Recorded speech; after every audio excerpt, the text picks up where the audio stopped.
starts out shaming. It starts out with stories of shame. Adam and Eve. David isn't specifically mentioned, but he's a good one. Even blind Bartimaeus, people were trying to shame him to shut up, right? So, I have a question for you. Were Adam and Eve ashamed? Yes.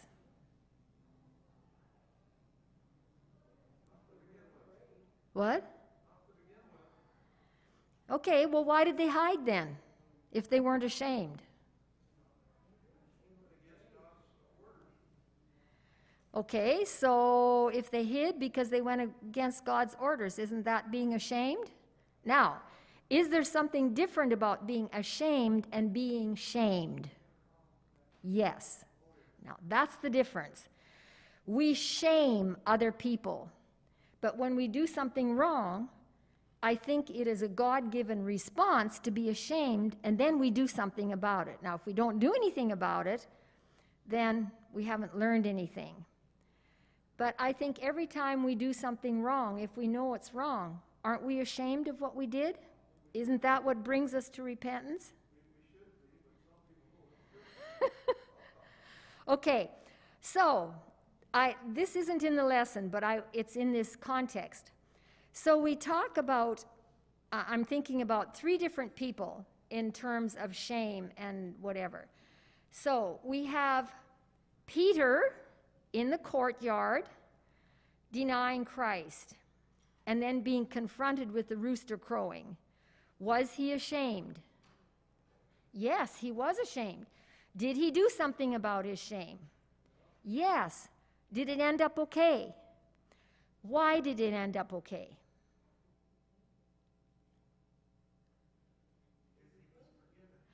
Because he was forgiven. And that's the common thread through all these stories. They had terrible times. They did terrible things. But the whole import of this lesson is how Christ responds to this kind of stuff and what we can learn. Yes, Lauren. I think when we think of shame, I would consider it more guilt than shame. Okay. Feel guilty for doing it. Okay. Okay.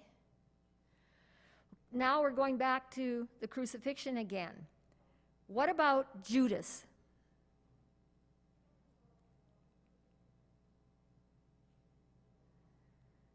He went back to the priests and he threw the money at them and said, I have betrayed innocent blood. And they said, we don't care. That's up to you. So, did his experience with the master teacher get into his heart? Somehow he missed it. Somehow he missed the whole story of what Christ could do, what Christ was trying to teach him. So as we go through all these stories, I want you to be kind of thinking about what Jesus is trying to teach us in these lessons that he has put in the Bible for us because they're there for our instruction, what he was trying to teach us, and what we can learn from him as the master teacher to pass on to our children and those around us in terms of learning. Okay. So, I remember Bob Davidson saying in class and talking a lot about shaming other people, and it's bad to shame other people. We don't have a right to do that. So, I don't want any of you to get the idea it's okay to go around shaming people. I don't want that. And I would like to believe that we know the Lord well enough so that if we have done something wrong and we start to feel guilty or ashamed of what we've done or sorry for what we've done, we still have the trust and confidence in him that he has a way out for us and we're still going to be okay. And these stories tell us about that. Okay. I was very interested in the introduction. It was talking about, it didn't talk in the lesson particularly about David and what he did to Bathsheba, but when we talk about hiding, Adam and Eve went to hide. They hid because they were feeling guilty. They knew they'd done wrong. Did David hide? How do you know he tried to hide? He did something very specific.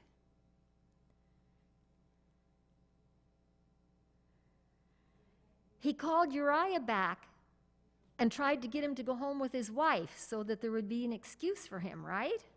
Well, it didn't work. He tried it twice and it didn't work. And it wasn't until Nathan confronted him that he realized, well, I'm sure he realized it before, that he confessed, that he was public about it.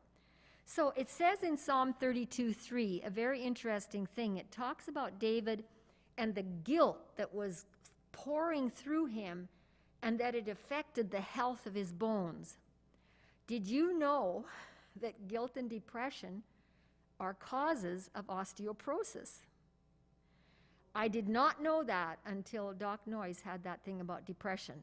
I kind of suspected it, but that's very interesting. It's in verse 8. Okay. One reason that the gospel is universal is that the stories in the Bible touch almost every incident you could possibly think about happening to us. You might not relate to adultery. You might not relate to the tree even. You might not relate to being blind. You might not relate to having a daughter who's very, very ill and you're desperate for help. But there are stories there that apply to each one of us, and that is what really makes a good educator, that we can learn from these. All right.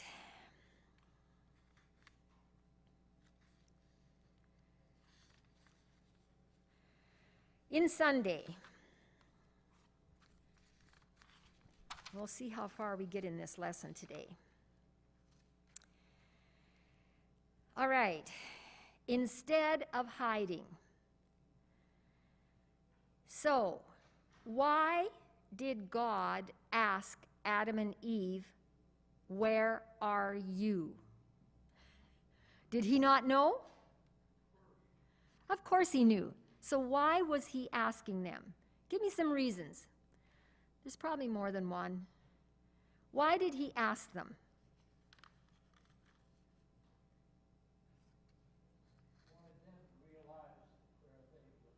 Okay. It was helping them to understand where they were and acknowledge what they had done.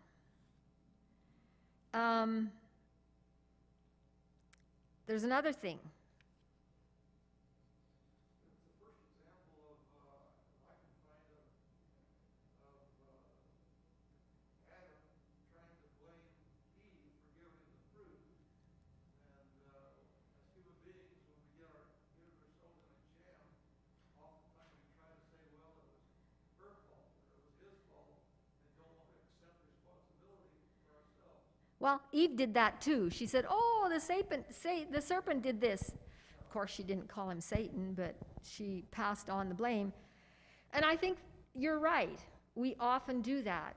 And I think that that's one of the things that we can learn from this lesson, that there can only be healing and repentance and restoration if we own up to what we did. But not just that. What about understanding the results?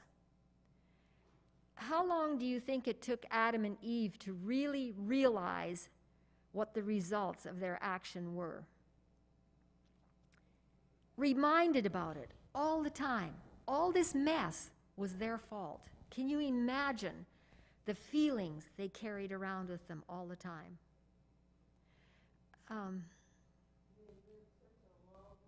Yes, that many years to remember. If any of you have ever read Song of Eve, it's a beautiful book that kind of talks about this, because she goes back and visits Eve outside the garden, you know, and the angel with the flaming sword and everything. It kind of brings home to us a little bit about how they had to stand up to the jeers and the accusations of generations of their children and grandchildren. I mean, it's phenomenal what they must have done. So, what is God teaching us about this?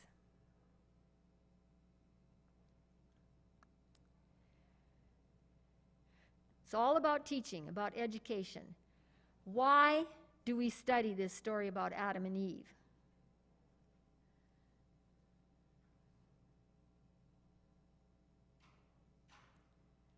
Anybody?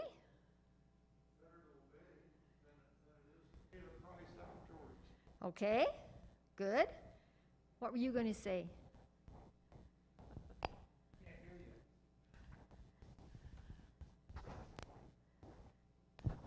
They can't hear you on the internet either.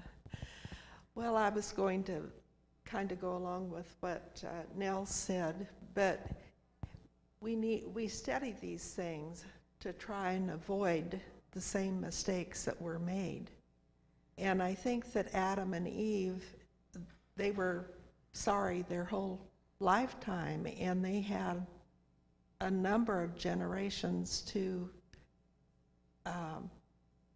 try and tell, which they did.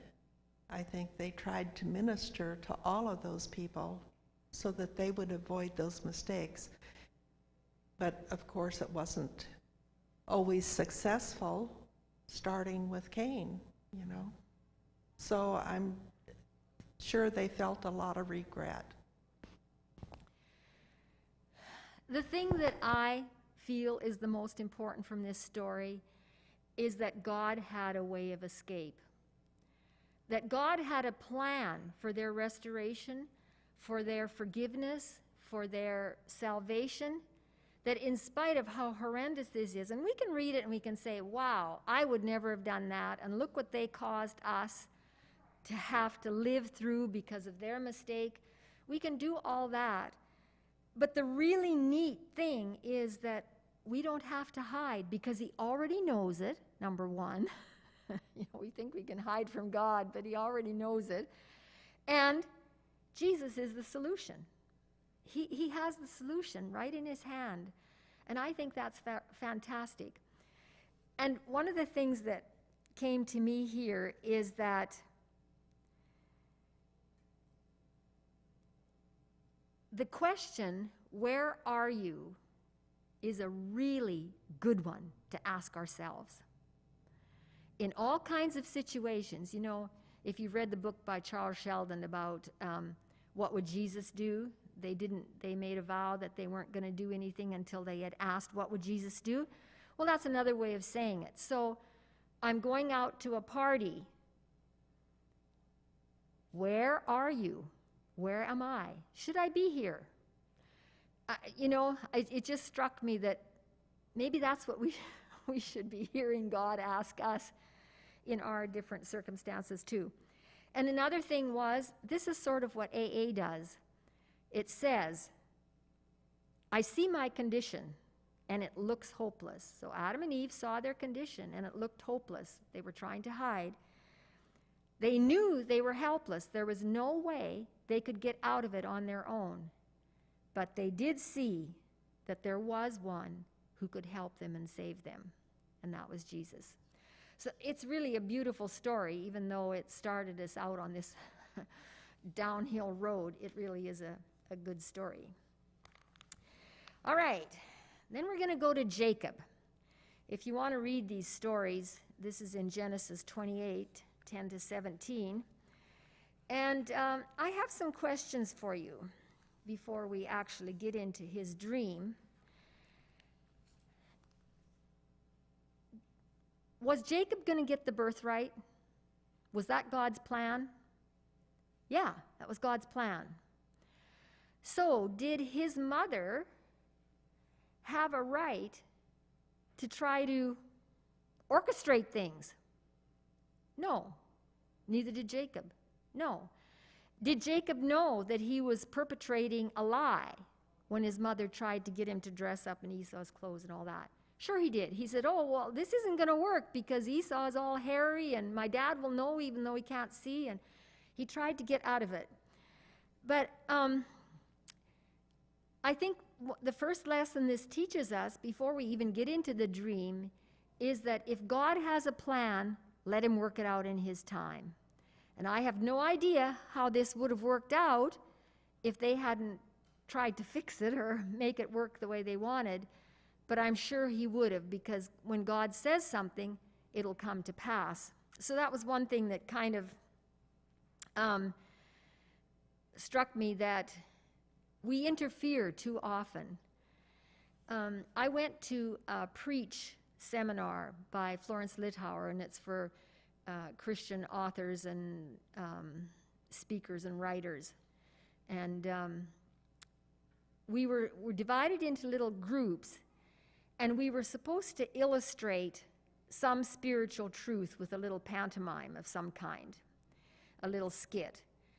And so this one gal, she got up and she said, "I'm having trouble with my husband."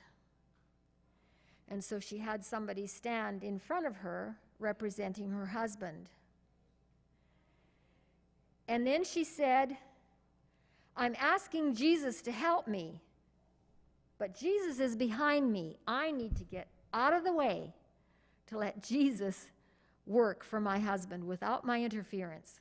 Obviously, I haven't done it yet, so I need to step back and let him do it." And that really struck a chord with me. So, why do you think that God wanted Jacob to have this blessing, the birthright?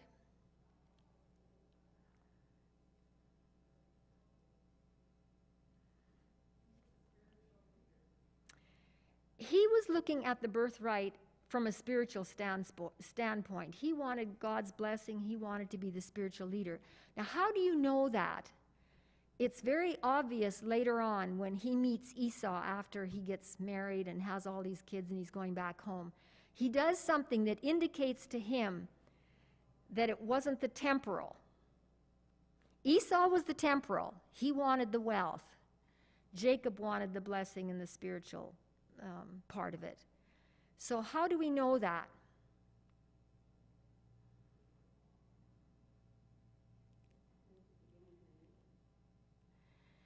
He tried to give Esau all these gifts. He sent out this herd and that herd and his servants with another flock and another herd, because he knew that Esau was interested in temporal blessing. That's what Esau wanted, and that's why he sold it, because he knew that this birthright involved spiritual things, and he wasn't really interested. So I think it's maybe an evidence that Jacob had something inside of him that God saw was worth cultivating, and that it could lead to good things. So now we see Jacob fleeing. His brother is angry, has threatened to kill him. Was this the first night he had the dream, on the first night?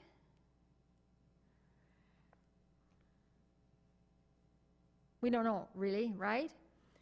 And I wonder how he managed to travel all that long way all by himself, without a knapsack, not even anything to put his head on, but a pillow, through country that probably had bandits, certainly strangers, wild animals, and yet he went on his way, perfectly protected and safe. So, what's the vision? He goes to sleep, totally discouraged, feeling really guilty, unhappy with himself, a fugitive from home, away from his mother and father. His brother's going to kill him. His feelings, when he finally went to sleep, must have been pretty stirred up. So what did he dream? Tell me his dream. He saw a ladder, angels going up and down the ladder. What else?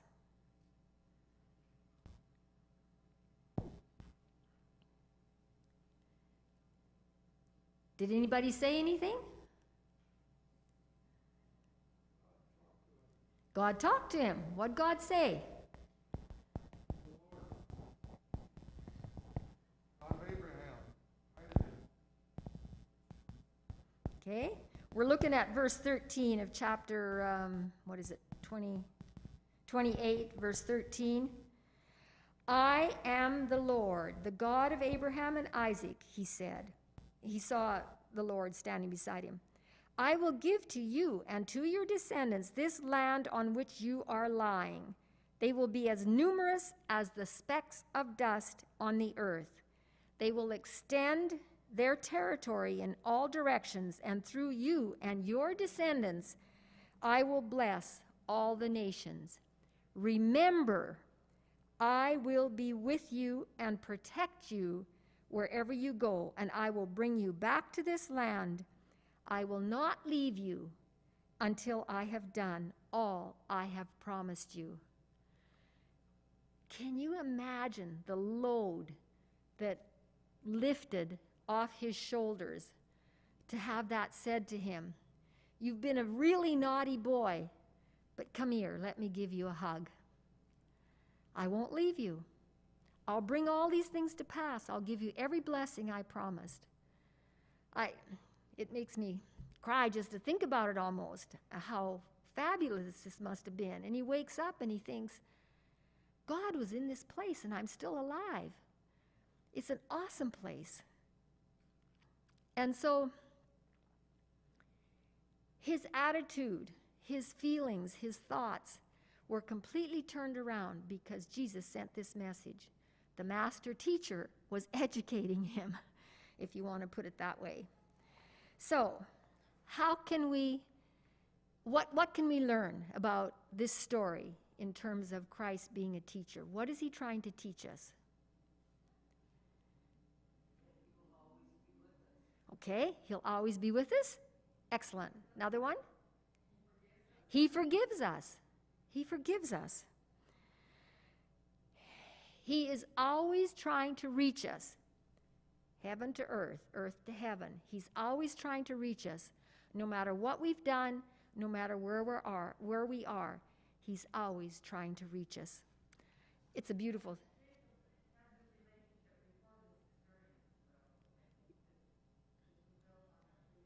Okay? It was built on a previous relationship. Do you think that if this dream had been given to Esau, the angel ladder and everything, would it have had any meaning? Probably not. Of course, technically, probably the dream wouldn't have come to him because it was meant for this specific incident. But he was saying, I'm giving you grace. I'm giving you love. And how can we express this to our children? Can we do this same thing? Yeah, we can. Do kids hide when they do wrong things? Do they run away? Do they blame other people? Do adults do this? They do. We really, we're all the same. We're really all the same. We were talking about illness, and I have got several friends who have cancer and are dying, and we all have a terminal illness. Bottom line, we all are terminal. All right, Tuesday's lesson. We're talking about Rabbi Jesus. And if you're reading through the Gospels, you often come to this little phrase, he taught them saying. He taught them saying. Now, usually when we think about a teacher, we think about somebody who has a degree, who has had the training, who has a lot of experience knowing how to relate things to his students or whatever. So what authority did Jesus have to be called rabbi?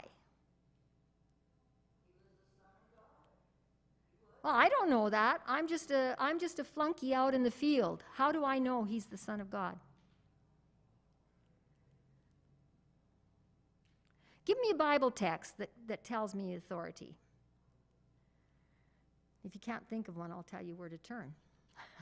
You probably could repeat it. The first chapter of John starts out, in the beginning was the Word, and the Word was with God, and the Word was God. Right? So, he was God. He was our creator. He made us. Then he came down and died for us to be the sacrifice to redeem us. Now think about this. We studied about Adam and Eve, and Adam and Eve in the garden had God come, Jesus, come to them and talk to them in person, right? This very same God came down as a person. It's mind-boggling to walk here on this earth and commune with men. So whenever you think, oh, I wish I could have been in the Garden of Eden and had God talk to me, and I do wish that, and I can hardly wait for that to happen. I mean, how wonderful it would be to just sit at his feet and ask him questions and learn from him. But all the Gospels tell that same story, the things he said, the things he did. All right, John the Baptist was considered by the Jews, all the Jews, even the scribes and Pharisees, considered him to be a great prophet. They really looked up to him. We know this because when it came up later on that the Pharisees asked Jesus, by what authority did you do this? And he turned around and asked them the question, okay, what was John? And they didn't want to badmouth John because they knew the people revered him, and so did they. So now, here we come, and John is saying, this man that I'm telling you about, this lamb, is way greater than I am. So I think the people understood that he was indeed a great teacher, but his authority came from God, because he was God. So he knew everything. And the reason they didn't like it was because he hadn't gone to their schools. I asked Dave about this once. So what were the rabbinical schools like? Why didn't he go there? And he said that they teach you to read the Torah and memorize the Torah, but there's not much emphasis on the meaning of it or the whole picture of God being shown. It's very technical, the rabbinical schools. And I thought, maybe that's like our schools. We learn how to add 3 + 3, and we learn how to do these things. But we don't learn how to balance a bank book, and we don't learn how to be good parents, and we don't learn how to love. So there's a lot more to education than just book learning. And Jesus had that. And I think he learned a lot of the book learning from his mother too, and a lot of the spiritual learning. So he taught them saying, but we can still hear him if we want to hear him.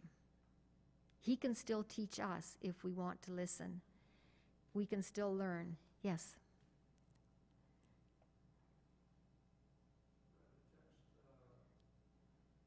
Morning in my morning watch, and actually I'm reading in the book of John, and it said that Jesus did not speak one word on this earth that wasn't given to him by the Father.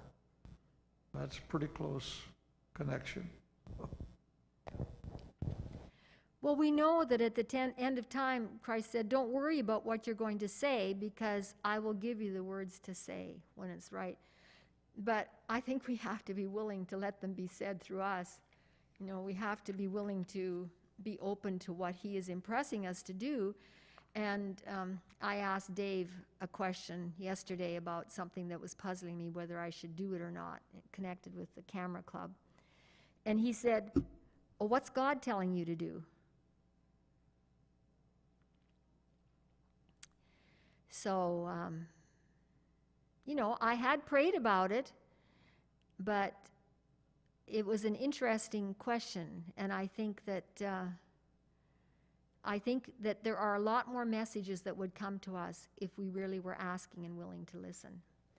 And he can speak to us in all different kinds of ways, not just verbally. I've never heard a voice come from heaven, but I definitely have heard him speaking to me. Not in a voice, but very clear messages. All right, now we come to the woman who talks back. Why is that the title of this day's lesson? What do you mean she talked back? Tell me the story. Just somebody very briefly summarize it for me. It's in Mark 7:24. Just tell me the story.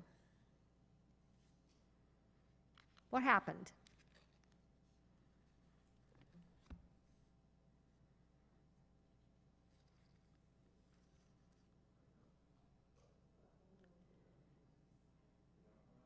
Oh, you don't know this story? So it's a Canaanite woman from the region of Tyre, Sidon, and they were considered foreigners, less than Gentiles. I don't know what you want to call it. And the people in the town were Greeks, Syrophoenician. The people in the countryside were the Jews. The Jews looked down on the city people. The city people looked down on the country people. And the background to this story is that it was shortly after the beheading of John the Baptist, and Jesus was a lot more affected by that death than the scriptures really say. I think sometimes we think, well, why didn't he go there? Why didn't he rescue John if John was this great prophet? He let it happen. And it says in... Let me see if I can find it here. I think it's in one of the descriptions of her story. It says that Jesus went into this house hoping that nobody would know he was there. He was tired. He needed to get away from it all. And she butts in, uninvited, into a very private gathering and demands help for her daughter. So, here's all the disciples sitting around, and what do they think? Get her out of here. What's she doing here? She doesn't belong here. She's a Gentile. She has no business here. She wasn't invited. Get her out of here. And Jesus knows that's what they're thinking, and so he says, you have no right to ask me. You're a Gentile. I only work for the Jews. Basically, that's what he was saying, right? And she talks back. And I think this was a teaching moment, not just for her, but for the disciples, because they heard Jesus say what they were thinking. Get her out of here. She's a Gentile. She doesn't belong. We don't need her. We're not going to help her. She's a whatever. Right? Yeah. Exactly. Insult. Total insult. Yeah. To be a dog. I wouldn't even want to be called that. Right? So Jesus dismissed her. And I'm sure the disciples were applauding. Hey, that's just what we wanted. That's exactly what he should have done. And she stood up to them. And she said, what'd she say? Even the dogs get to eat the crumbs under the table.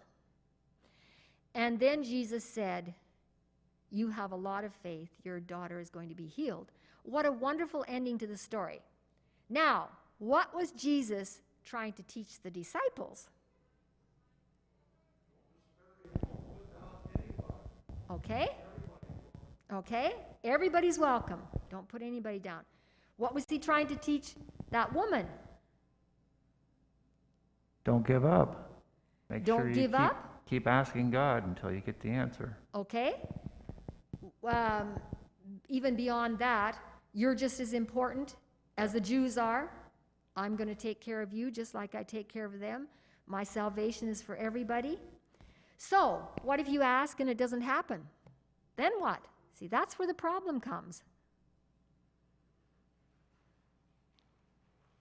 I think God says you need to accept the answer. Exactly. In our lives, we come face to face with this question over and over again. It might be sickness, it might be death, it might be our jobs, whatever. And we say, I trust you, Lord. I'm listening to you, Lord. I'm asking you for this, Lord. You say if we ask and believe, we'll be answered, and then it doesn't happen, and we say, oh, forget you. I'm out of here. You're not keeping true to your word. And I don't know how many times in my life I've had to say, the bottom line is trust.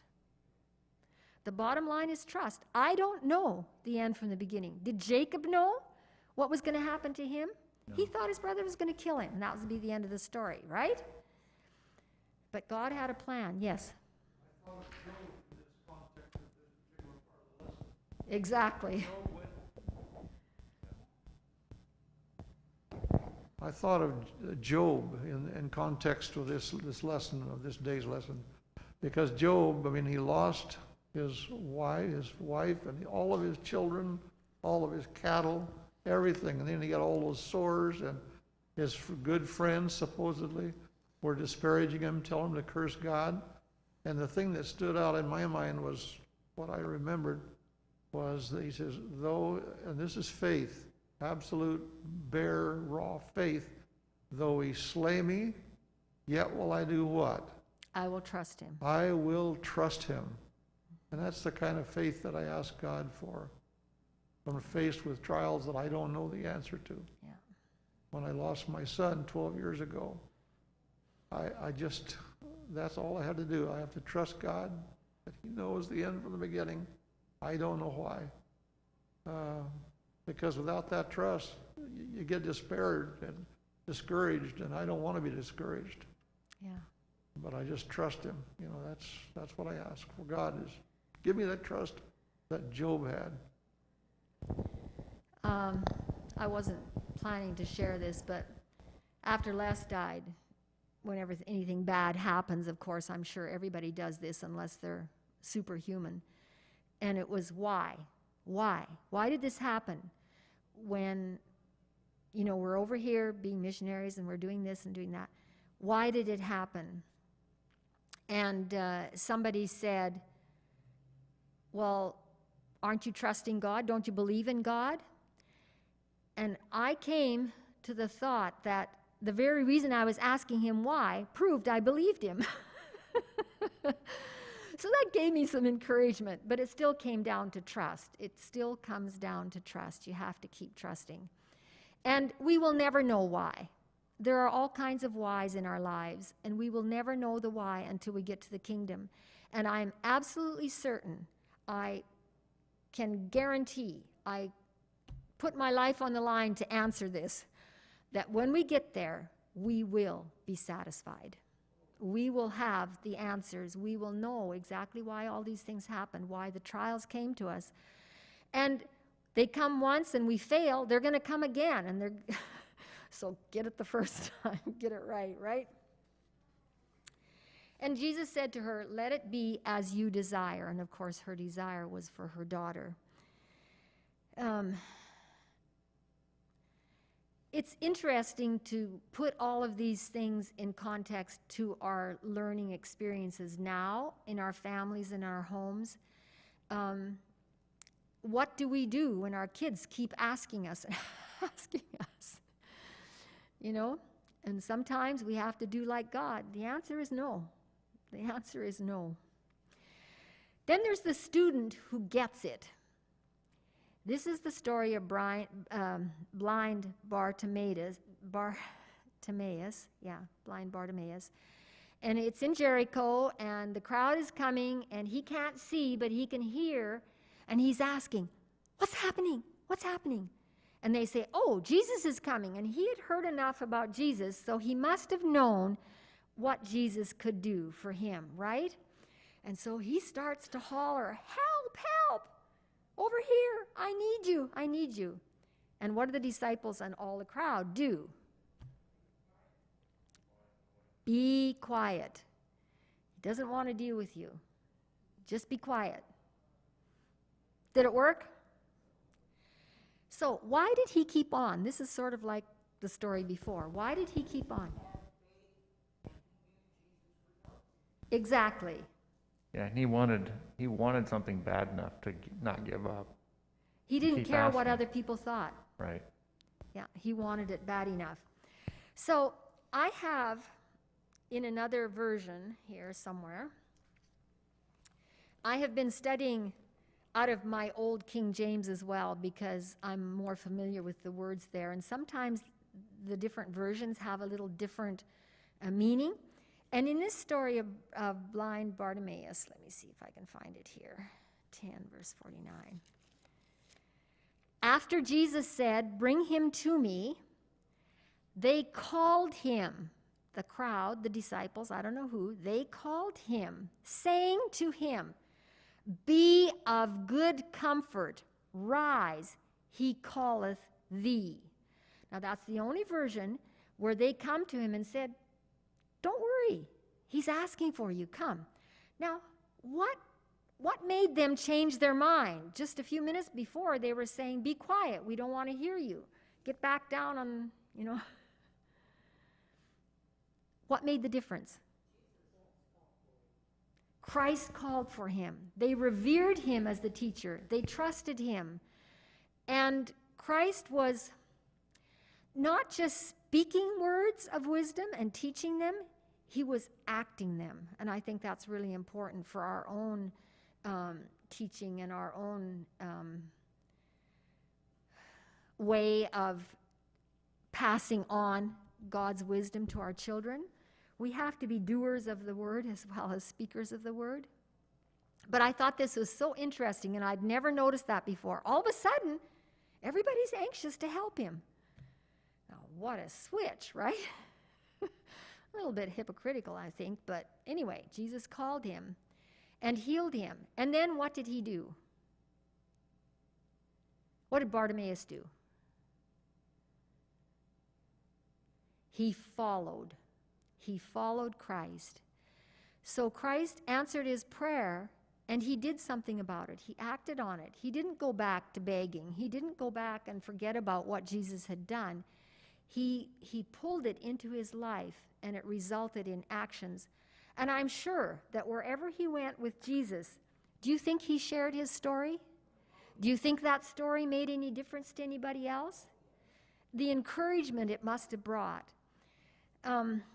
That's something else I've learned from my experience. It is amazing how my personal experience can help and encourage somebody who's going through the same thing. But unless you've done it, unless you've experienced it, your words don't have a lot of meaning. They mean because the person understands you felt that way too, or you understand because of your experiences. So that's why the Bible says he was in all points tempted as we are. And when you think about that, you understand how well he understands us. He understands all of our weaknesses, all of our doubts, all of our failings, all of our downright nastiness,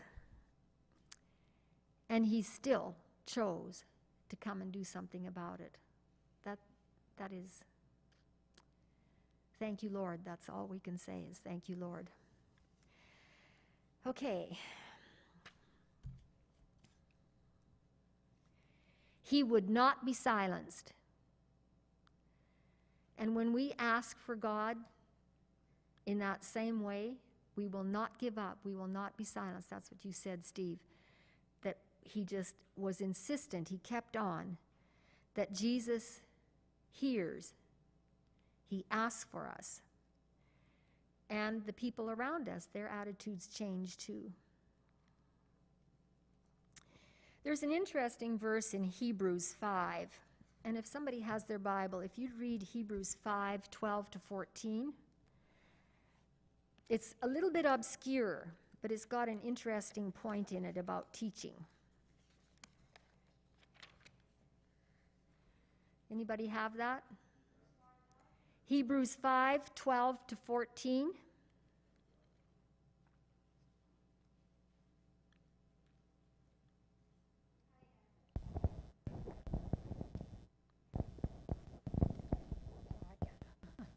I can't see with my...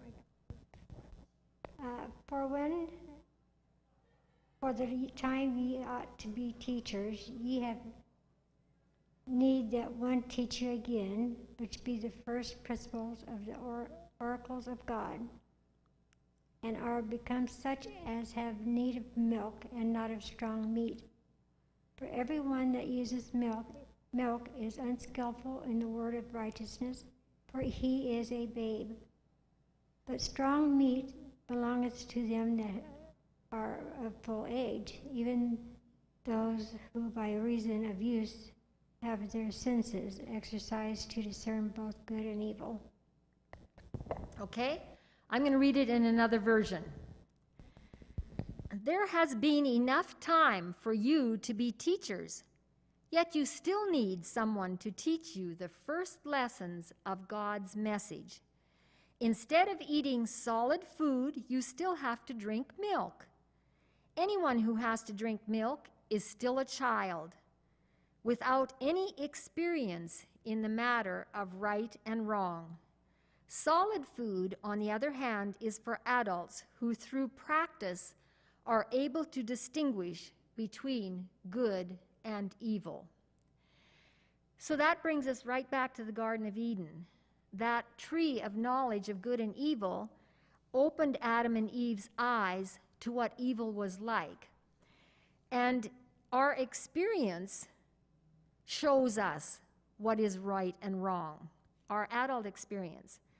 So when we have children or we're around other people, how do we indicate, how do we show that we're grown-up children of God and we know the difference between right and wrong? And how do we teach that? This has been my question for a long time. So can you teach about right and wrong without experiencing wrong? I think you can. I think my perspective on that is the difference between the spirit of the law and the letter of the law. You know, we can learn all we want intellectually, know what they all mean, but if we don't take it to heart, how can we teach it? How can we represent the instructions if we can't live them? And that's why in education, when students graduate from one grade to the next, they may have all the correct grades and all that stuff, or say if they don't have the right grades, but they have taken in the spirit of that instruction, but yet if they have bad grades, they'll fail, which is, to me, a contradiction of our education. It's not what we learn, it's how we live that we can teach. Okay. Which is why Jesus was such a good teacher, because he was a doer of his word as well as a speaker of his word. This is sort of going back to a marriage vow. So we promise at the wedding to be true to each other, to be faithful to each other. Now, I don't have to go out and commit adultery to know about how wrong it is, right? The Lord gave instructions to Adam and Eve that would make their lives beautiful, that would show his love, that would surround them with love, that would surround their families with love. And it all comes back to trust. Do we trust the word of the one who's teaching us? So I think the most important thing for us as doers of the word and teachers of the word that Christ has given us, that Paul is talking about here, is to have that spirit of love that indicates to those we're talking to that they can trust us, that we have that spirit inside of us that shows we are being controlled by Christ. Okay, we only have a few more minutes here. I want to read a quote on Friday from Steps to Christ.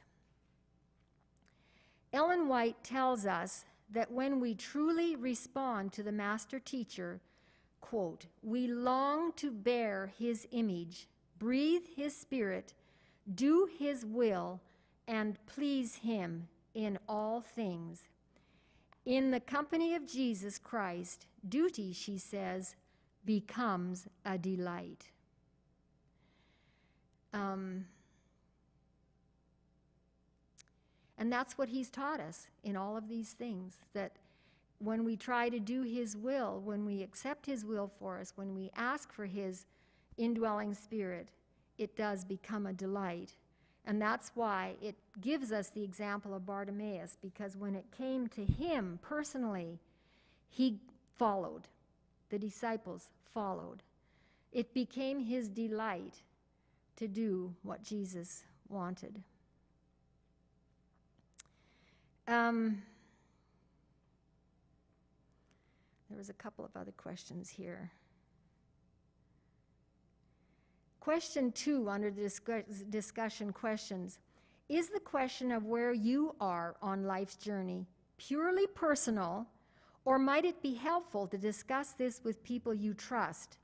And how does the idea of the church as the body of Christ suggest that conversation with others can be one way of getting in touch with what Christ wants you to know? Have you ever thought about that? I mean, we think of our journey as being purely personal. Is it? No, we're put here to be witnesses to God's redeeming grace in our own lives. So, if I'm having a struggle and I tell somebody about it, and then when I come back to church next Sabbath, it's all over the church and everybody's talking about it, how is that going to be helpful?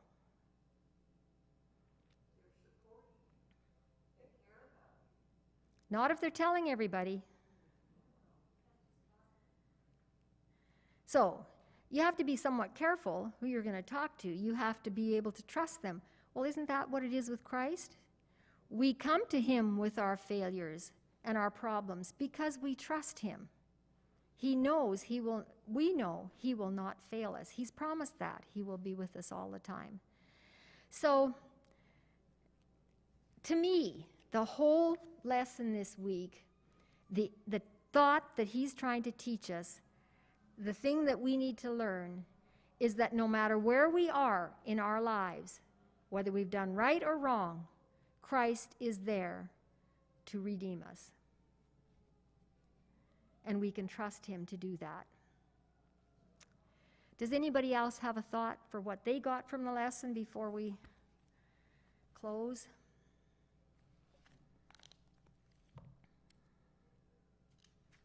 Anybody? Does it give you encouragement? Do you like to read the stories about Jacob and David, and do you read them and say, wow, he sure made a boo-boo in his life. He blew it big time. We all blow it. You're no exception. I'm no exception. We all blow it. And that's why Christ came. And that's the really good news. Let's have, yes, go ahead. Just a minute. A mic is coming. Just a sec.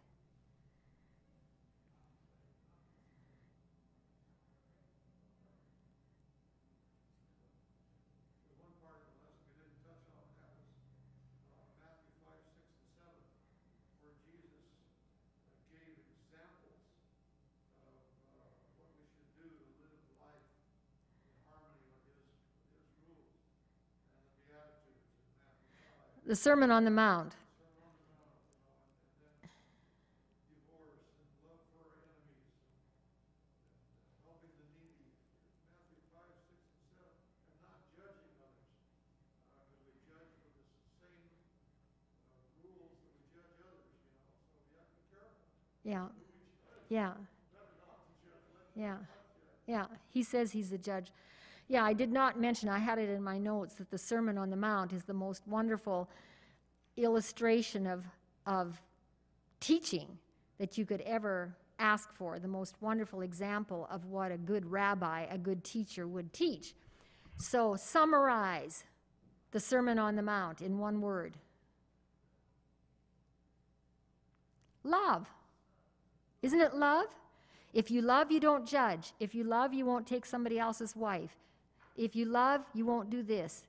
If you love, you'll be merciful. If you love, you'll be patient. Because God is love. It's an expression of his character. All right, let's have prayer. Father in heaven, please teach us to love like you do. We have so many struggles, so much weakness, but we know we can tap into your strength and power, and we trust you to carry us through. We want to be in heaven with you, and we thank you in your name. Amen.